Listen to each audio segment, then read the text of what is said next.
In India, a Delhi court has summoned 2 Delhi police personnel to appear in connection with the death of a Muslim man named Faizan, whose assault during the February 2020 violence in northeast Delhi was captured in a widely circulated video. The court move follows a charge sheet filed by India's Central Bureau of Investigation, which took over the probe after the Delhi High Court transferred the case away from Delhi police, citing concerns about the earlier investigation. The court has called Head Constable Ravinder Kumar and Constable Pawan Yadav to appear on February 24, 2026, according to reports. The CBI charge sheet alleges offences, including culpable homicide, not amounting to murder, and causing hurt. Notably, reports say the CBI did not retain a murder charge that had been included earlier. The court has called Head Constable Ravinder Kumar and Constable Pawan Yadav to appear on February 24, 2026, according to reports. The CBI charge sheet alleges offences including culpable homicide, not amounting to murder, and causing hurt. Notably, reports say the CBI did not retain a murder charge that had been included earlier, a legal decision that is likely to be closely watched as the case proceeds.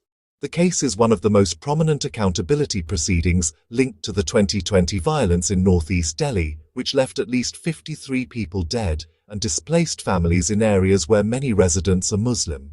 The case is one of the most prominent accountability proceedings linked to the 2020 violence in northeast Delhi, which left at least 53 people dead and displaced families in areas where many residents are Muslim.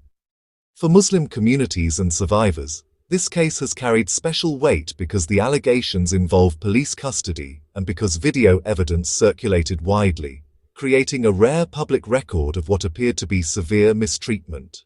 For families still living with trauma from the 2020 violence, accountability is often tied to something more basic than politics: the right to safety, dignity, and a justice system that takes their claims seriously. The footage referenced in multiple reports shows injured men lying on a road while police officers beat them and forced them to sing the national anthem. Faizan later died after being taken to hospital, according to reporting. His family has long maintained that the initial investigation did not properly examine the actions of police personnel shown in the video. Indian media reports say Faizan's mother, Kismatun, petitioned the Delhi High Court seeking an independent probe, alleging illegal detention, assault, and denial of timely medical care. The High Court's 2024 order moved the investigation to the CBI, and the agency's subsequent charge sheet has now led to the summons being issued. While the court summons marks a significant step, key questions will now shift to what evidence is presented, which charges are ultimately pursued, and whether the legal process delivers accountability that victims' families view as credible.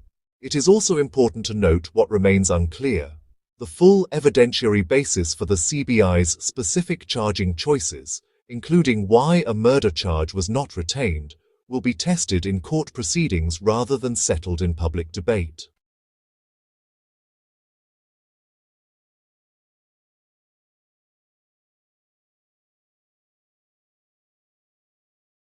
The summons also lands in a wider context of continued scrutiny of investigative work tied to the 2020 violence. In separate recent reporting, a Delhi court acquitted 6 men accused of arson near a mosque and sharply criticized the police charge sheet, describing it as fabricated and pointing to manipulated evidence.